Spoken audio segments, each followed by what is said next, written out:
ఉమ్మడి నెల్లూరు జిల్లా ఓజిలి మండలం అత్తివరం సెజ్జలో రెండు వర్గాల మధ్య ఆధిపత్య పోరు కొనసాగింది. ఈ ఆధిపత్య పోరు నేపథ్యంలో ఇరు వర్గాలు ఒకరిపై ఒకరు దాడులకు దిగారు. దీనిలో పలువురుకు గాయాలయ్యాయి. ఓజిలి పోలీస్ స్టేషన్లో వీరు ఫిర్యాదులు చేసుకున్నారు. గాయపడ్డవారు ఆసుపత్రిలో చికిత్స పొందుతున్నారు. ఇక్కడ పోలీసు బందోబస్తు ఏర్పాటు చేశారు.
గత 15 సంవత్సరాల నుంచి ఇండస్ట్రీస్ వచ్చినాయి.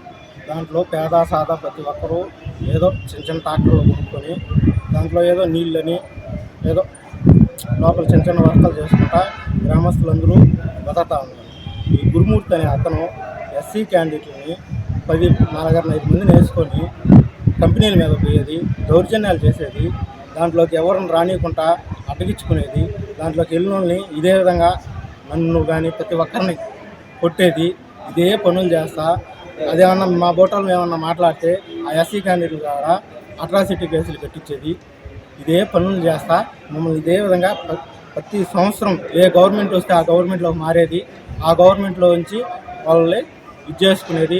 అత్తివరం గ్రామం మీద ప్రతి ఒక్క కంపెనీలో అతను రౌడీయిజం, అతను ఇది చాలా అంటే చాలా. ప్రతి ఒక్క గ్రామంలో అతను ప్రతి ఒక్కరిని ఇప్పటికీ నాతో పాటు 15 మంది పిల్లకాయలను కొట్టున్నారు. ఇదే విధంగా రక్తం గాయాలు. గతంలో అదే శశికుమారు, గురుమూర్తి వీళ్ళందరూ కలుసుకొని కొరికారు, పండదోసి కొరికారు నన్ను.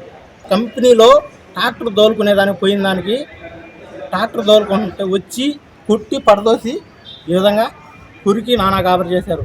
మళ్ళీ ఈరోజు ఈ విధంగా ఇంకొక అబ్బాయిని అన్నని ఇదే విధంగా వెంకటేష్ అనే అబ్బాయిని తల మీద కర్రతో చాలా అంటే చాలా గట్టిగా కొట్టారు. కృష్ణన్ అనే అతన్ని అడ్డగించుకొని మరి అతన్ని భయంకరంగా తల మీద భయంకరమైన గాయాలతో కొట్టారు. నన్ను తల మీద ఇంతలా రాయి ఎత్తి నెత్తినేస్తే అది మిస్ అయింది, చెవుకు తగిలింది. నన్ను చెవుకు తగిలింది. ఈ వ్యక్తి గత 15 సంవత్సరాల నుంచి మా అత్తివరం గ్రామానికి వచ్చి ఈ విధంగా ఎస్సీ క్యాండిడేట్ పిల్లకాయలు వేసుకొని ఎవరు మాట్లాడినా సరే, ఎవరు మాట్లాడినా కంపెనీల కాడికి పోయి ఏదో ట్రాక్టర్ కొనుక్కొని లక్షలు పెట్టి కొనుక్కొని ఏదో బతక తెరువుకి కొనుక్కొని చేసుకుందామని చెప్పి కంపెనీల దగ్గరికి వెళ్తుంటే అతను వచ్చేది, అతని కుమారులు ఈ అనుచరులను వేసుకొని వచ్చేది, వాళ్ళ మందులు పంపించేది, మా మీద పంపించేది, కుట్టించేది. మేము కేసులు పోయామంటే పోలీసు వాళ్ళతో వీళ్ళతో మాట్లాడుకునేది, మమ్మల్ని బెదిరించేది, మిమ్మల్ని చంపేస్తామనేది. ఇదే పని చేస్తున్నారు. గతంలో ఇదే విధంగా చేసి నన్ను బెదిరించేటప్పటికి నేను కేసులు కాడికి వెళ్ళకుండా గుమ్మగైపోయాను. ఈ సంవత్సరం మళ్ళీ ఇప్పుడు కరెక్ట్గా 3 months అవుతుంది జరిగి. మళ్ళీ ఈ 3 నెలల తర్వాత నా తోపుగా ఆ అబ్బాయికి అన్నకి లోకేష్ అనే అబ్బాయికి అన్నకి లోకేష్ అనే అబ్బాయిని కూడా ఇదే విధంగా దారులు అడ్డగించుకొని ఇంతకుముందు ఆ అబ్బాయిని కొట్టున్నారు. అతని మీద ఉన్న కేసులు ఎన్ని ఉన్నాయంటే అన్ని ఉన్నాయి. అతను ఇదే పని చేస్తున్నాడు. మమ్మల్ని అయితే ఇప్పుడు కూడా బెదిరిస్తున్నారు. మా ఇళ్ళకి వచ్చి కొట్టాలని చెప్పి బెదిరిస్తున్నారు. మమ్మల్ని చంపేస్తారు.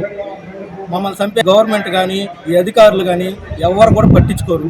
కంప్లైంట్ ఇస్తే కంప్లైంట్ అసలు అతని మీద ఎన్ని కంప్లైంట్స్ ఉన్నాయంటే అన్ని కంప్లైంట్స్ ఉన్నాయి. ప్రతి ఒక్క ఎన్ని ఎఫ్ఐఆర్లు ఉన్నాయో లెక్కలేవు. అన్ని ఎఫ్ఐఆర్లు పెట్టుకొని అసలు ఈ గవర్నమెంట్ ఏం చేస్తుందో ఈ విధంగా మా ఊరి మీద పడి అతను ఎట్టున్నామంటే కలిసిమెలిసి అనకూడదు. ఎస్సీ క్యాండిడేట్స్ కానీ ప్రతి ఒక్కరూ 7-8 క్యాస్టులు ఉంటే 7-8 క్యాస్టులు అంత అన్యోన్యంగా బతుకుతుంది. ఈరోజు అతను అక్కడ వల్ల ఇన్ని అరాచకాలు జరుగుతుంటే అతని మీద ఎన్ని అట్రాసిటీ కేసు ఉంది, మర్డర్ కేసు ఉంది, రౌడీ షీటర్ ఓపెన్ చేశారు. ఇన్ని చేసినా కూడా అతన్ని గవర్నమెంట్ పట్టించుకోకుండా ఈ పని చేస్తుంది.